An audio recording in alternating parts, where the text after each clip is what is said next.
Sadəcə bir məsələni Mən də inanıram. izah edeyim, təşəkkürlər. Mən istəyirəm bir şey izah edeyim, dostlar. Bu Qarabağın alınması ilə bağlı aparılan bu təbliğat ki var, bunu İlham Əliyev aldı və İlham Əliyev, nə bilim, Azərbaycan tarixinin ilk adamıdır ki, torpaq abinin idi. Qətiyyən elə şey yoxdur. Azərbaycan torpaqlarını ermənilərə Heydər Əliyev vermişdi, yəni İlham Əliyevin dədəsi vermişdi, satmışdı. Hakimiyyətə gəlmək üçün, oğlu da hakimiyyətdə qalmaq üçün, ömrdən uzatmaq üçün bu Qarabağ kartından istifadə edirdi. Hamımızın göz qabağında baş verir bu şeylər. Amma və lakin, axı Allah Taala'nın özünün bir Quran-ı Kərimdə dediyi ayə var bizə. Deyir, onlar birləşib sənə qarşı oyun qurdular. Allah onların oyunlarını pozdu. Allah oyun pozanların və ya tərcümədən fərqli oyun quranların ən xeyirlisidir. İlham Əliyevə qalsaydı, dostlar, hələ 100 ildə bundan sonra elə Qarabağı bəhanə eləyə hakimiyyətlərini uzadacaqdılar. Amma geosiyasi vəziyyət və Allahın qurduğu oyun elə gətirdi ki, Türkiyə işə qatışmalı oldu. Açıq şəkildə mövqe qoydu ortalığa. İlham Əliyevlər situasiyanın axarını getdi belə. Dedilər, kişi qoltuğuna verdilər, kişiləşdirdilər, döndü kişinin oğlu oldu əjdahada güya. Arada bizim balalarımız şəhid oldu, qazi oldu. Qazilərimizin və şəhidlərimizin hesabında torpaqlarımız azad oldu.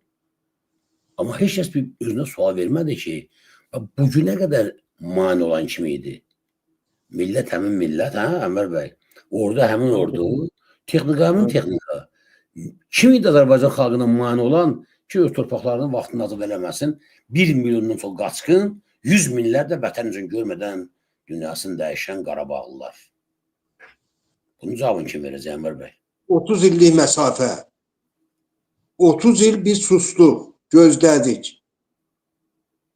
O situasiyanın dəyişməsini də mən üzr istəyirəm. Mən o günlər parlamentin icrasında da qısaca olaraq dedim. Rəhmətli Polat Həşimovun ki, həlak oldu, qətlə yetirdilər. Ondan sonra biz Azadlıq meydanından düz parlamentin qarşısına qədər yürüyüş elədik. Bilmirəm, yadınızdadır yoxsa yox? Yaxşı xatırlayıram. Yürüyüş elədik. Orada ayaq altda qalan tapdalananlardan biri də mən idim.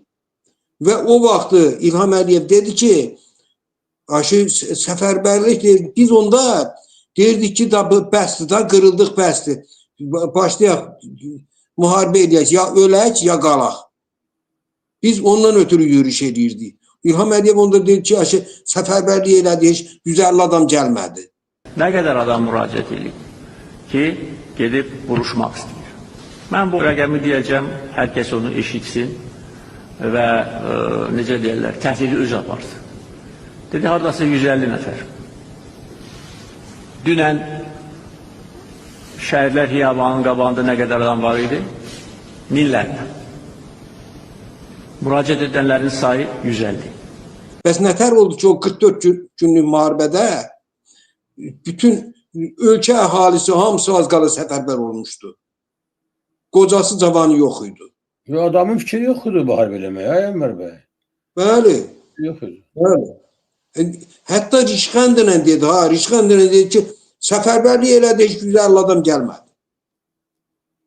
Onu bilmirəm, o sözü yadınızdadır yoxsa yox. Bütün Azərbaycan xalqı bilir də, tamaşaçılar hamısı indi 1300 nəfər hal-hazırda bizi izləyir. Elə ekrana deyirəm da, efirə deyirəm bu sözü. Əgər yalan deyirəmsə, gəlsinlər tutunlar yaxamdan. Buyursunlar. Yox, canlı efirdə olub da, hamının gözünün qabağında baş verir bu şey. Yəni. Oldu Ənvər bəy, başqa deyəcəyiniz var mı? Allah kömək olsun sizə. Sağ olun, biraz ürəyimi boşaltdım. Sağ olun. Mən bilirəm sizin ürəyimi... Belə yer versəniz danışaram. Sizinlə söhbət etmək çox xoşdur. Ona söz Ənvər bəy, bizim üçün çox böyük şərəfdir. Mən sizə minnətdarım. Azərbaycan ailəsi adından təşəkkür edirəm ki, vaxtınızı ayırdınız, şərəf verdiniz. Bu gözəl dəyərli fikirlərinizlə, şeirlərinizlə bizi bölüşdünüz. Mən sizə minnətdarım Ənvər bəy. Nə vaxt ürəyiniz istəsə, gecə gündüz mənə zəng eləyib, mən gecə saat 4-də də durub sizin üçün evə açmağa hazıram. Narahat olmayın. İnşallah. Bilmirəm, gecəsi gündüzün bilmirəm da. Birdən zəng eləyərəm düşər gecəsinə. Ona Bəli, görə yox. mesaj yazıram. 3 saat fərqimiz var. Bakı vaxtı ilə hər gün saat 21:00-da biz efirdə oluruq. Yəni siz efir vaxtından sonra da nə vaxt sizin üçün rahatdır, hansı saatda deyin ki, mən həmin saatda danışmaq istəyirəm, canlı olaraq açacağam efiri, narahat olmayın. Aydındır. Allah kömək olsun. Allah bütün millətimizə kömək olsun. Amin. Bütün tamaşaçıları yenidən salamlayıram. Xudahafiz deyirəm. Sağ olun. Sağ olun, var olun. Məsələn, vətəndaşlar, dəyərli dostlar, mən sizin adınızdan, Azərfedin Mahriyası adından Ənvər bəyə təşəkkür edirəm. Ənvər bəy çox gözəl həm söhbətdir, sinəsi doludur, həm gözəl belə təbi var, həm gözəl saz ifadəsi var, çox gözəl. Gözəl də ağsaqqaldır, sözün niyə əsl ziyalıdır, ləqiqətli adamdır, bir sözdən kişi adamdır Ənvər bəy. Həmişə sözünü deyib, istənilən situasiyada deyibdir.